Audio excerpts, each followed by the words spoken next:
Good morning, or depending on when you're watching this, good afternoon, good evening, or good night. My name's Ross, and as always, told out of Voice of Radio. So today we need to have a look at a Pokemon card, which is an uncommon card, small little card, nothing amazing, and it completely changed the game because it turned out it was, in fact, absolutely amazing. The card to which I'm referring, of course, is Pokemon Catcher. Now, if you are a more modern fan of the Pokemon TCG, you're going to look at Pokemon Catcher and be like, what are we talking about, Wussy?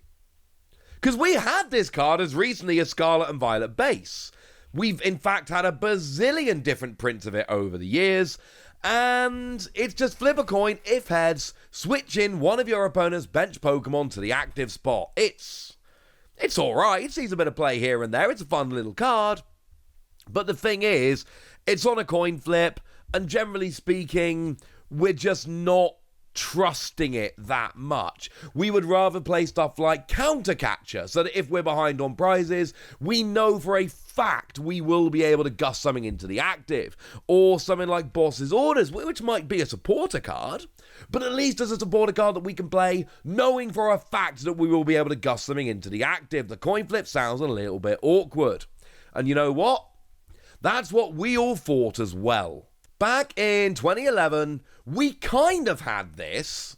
We did have this, except we didn't call it Pokemon Catcher, we called it Pokemon Reversal.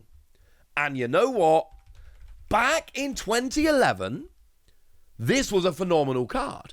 Go to a wonderful site like ptcgarchive.com and go and have a look at the winning decks from the 2011 World Championships.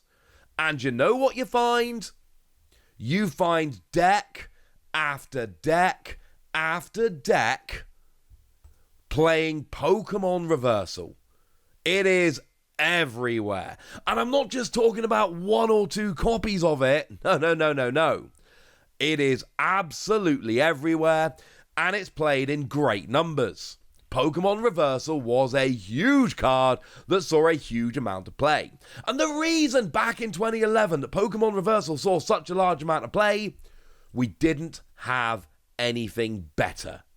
And it really was as simple as that. Nowadays, we can look at Pokemon Catcher and go, don't need that. We got Boss's Orders. We've got Counter Catcher. We've even got Prime Catcher now. And once you hear the full story of old Pokemon Catcher, you're going to understand why Prime Catcher has to be an ace spec. But back then, we had none of these. If you wanted to gust, now we'd sometimes get like a Pokemon that could do it, but we literally had no other gusting options that were any good other than Pokemon Reversal. So we all looked at Pokemon Reversal and went, that card's super annoying, it's just a coin flip, and we played it anyway. We all acknowledged the fact that entire games, even at the World Championships, would come down to who can flip heads off Pokemon Reversal the most. We acknowledged and understood all of this, and then we went and put 3 to 4 copies in most of our decks. And the reason simply was we didn't have anything better. To put this into context, gusting has always been phenomenal in the Pokemon TCG. Gusting has always been one of the most powerful things you can do in the Pokemon TCG. And back in 2009, Steven Silvestro went and won Worlds with a Beedrill deck. And it was basically just a speed Beedrill deck, a swarming Beedrill deck, playing the Beedrill from Rising Rivals, which had Flutter Wings that let you search your deck for a grass Pokemon and put it into your hand so you could get all your Beedrill out. And then the Beedrill from Great Encounters with Band Attack that did 30 for each Beedrill you had in play. Back then, this was an amount of damage which totally worked. And then because we had stuff like Broken Time Space back then, you could evolve straight up into it, and Rare Candy worked in the old way back then, whereby you could just immediately play a basic and then Rare Candy and evolve it straight away. We'd be swarming these Beedrill. What did Steven Silvestro do differently to everybody else? What made their deck better than everybody else? Literally playing Luxray GL level X. Why did they play Luxray GL level X? Gusting. It had the ability Bright Look, or Poker Power as it was back then, whereby when you level X'd it, you could gust something into the active. Because that was about the best option we had back then. This is my point I'm making. Gusting has always been huge, so we've always been looking for the best gusting options. And at Worlds 2011, Pokemon Reversal was the best gusting option. That's what we had. And then very shortly after Worlds 2011, the same month as Worlds 2011, only just it dropped on August the 31st, but that totally counts, we got ourselves Emerging Powers, the second set in the black and white block of the Pokemon TCG. And this changed everything, because this gave us Pokemon Catcher.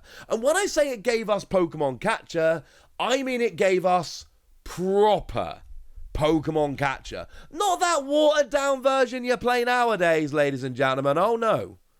Proper Pokemon Catcher. And what proper Pokemon Catcher did was it was just an item card that gusted. There was no downside. You played the item card, and then you brought a Pokemon into the active. That was what the card did. Was the only thing that there was no downside here. It's not like nowadays where you have to be behind on prizes to use Counter Catcher, or you can use Prime Catcher for gusting, but it's an A-Spec, so there's only one of in your deck, or you have to use your supporter card for the turn to go and do this. No, mate. It was just an item card that gusted.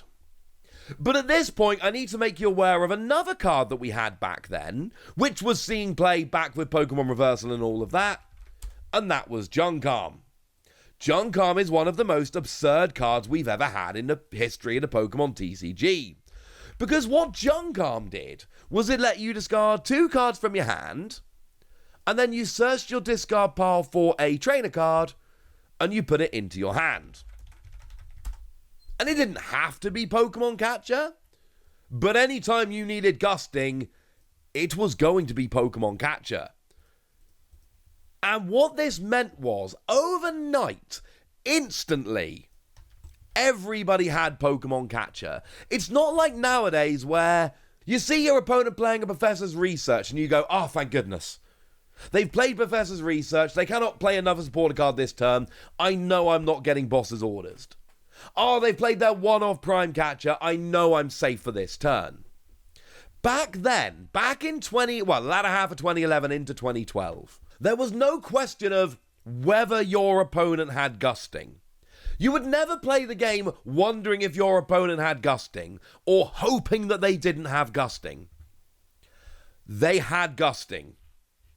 Every single turn, whenever they needed it. And yes, obviously, every so often, somebody would whiff a turn, but it was a big deal. Because you had your 4 Pokemon Catcher, plus you had your Junkam. Now, admittedly, you had to play 1 Pokemon Catcher before Junkam was live, but the absolute most would be gusting 6 Pokemon to KO 6 individual Pokemon to win the game. And you've got 8 chances for Pokemon Catcher. Really, you play Pokemon Catcher and you've got 7 live cards in your deck. But you know where I'm going with this. And there was no question of, do we play Pokemon Catcher? The only decks that wouldn't play Pokemon Catcher were decks that couldn't. So, for instance, you wouldn't find Pokemon Catcher in a Vileplume deck, because Vileplume turned off item cards, or trainer cards as they were back then. So, no, obviously you wouldn't play this with Vileplume, because you'd be playing a card you weren't able to use. That would obviously be absurd. You'd never do that. But that was about it. Outside of that, you would play it every time with everything. And it's impossible to overstate how much of a difference this made to the game. Because back in 2011, we're all playing Pokemon Reversal, we're hoping for heads, but we've got to build our decks, we've got to play in a way where we know we're not always going to hit heads. So we need to prepare for the possibility of flipping tails and what we're going to do about it. In the 2012 format, that was no longer an option. We were going to have gusting every time we needed it. And not every deck did, but a lot of decks would literally play 4 Pokemon Catcher. Everybody played 4 Junkarm. Seriously, that card was absolutely broken. And we saw the rise of decks like Mewtwo and Darkrai. And Mewtwo with other stuff. Big, basic decks. Because all of a sudden, there was no setup needed. Because if your opponent tried setting up, unless it was someone like Vileplume, they could get rolling really quickly, what happened was they lost. They would try and get rolling. They would try and get their Pokemon up and going. And then you would just use Pokemon Catcher to just pick out all their little Pokemon and take them out instantly. So you couldn't afford to try setting up too much. And obviously there were exceptions, like I say, Vileplume decks among them. But we entered into a format where you would definitely have gusting when you needed it. There was no ifs, no buts, no maybes. You would have option every time to get your opponent's Pokemon into the active. And because you had 8 outs, you're not running out of these. There's no running out of options. You've got it for the game. There's no flipping tails because it's just an automatic gusting. And then all of a sudden, the game changes. And the 2011 format really had a lot of evolution decks in it. Typhlosion decks were very, very big. I mean, David Cohen won Masters with Magnaball, which is literally 2 stage 2s. Which is weird, but totally happened. That was a thing which we saw. And those decks went away. And it's not just Pokemon Catcher. Obviously, the rise of EXs like Darkrai and Mewtwo were also heralding in a new era. But one of the things that cannot be overstated is, overnight, we had this card coming in where we knew we had no option for protecting our bench. We were going to get gusted. That was going to be a thing that happened every single time without exception. There was no hoping your opponent wasn't going to have gusting. Your opponent was going to have gusting. And the way we built our decks and the way we built changed. But I'm going to leave you with one thought here because I do think this is a pretty important thing. Coin flips were gone. One of the most annoying things about pre-Pokemon Catcher Pokemon was coin flips.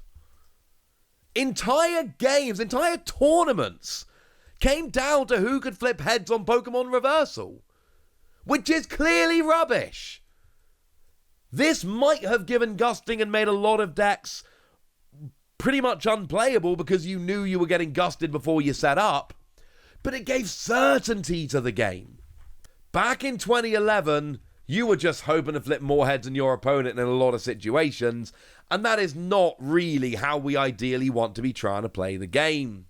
Of course, nowadays we know that Pokemon Catcher has been hit with an errata, so it has had an official errata, so it's all coin flips now, and Pokemon Catcher remains a fun little card, which can help especially really aggressive decks, because you can get yourself some cheeky extra gusting.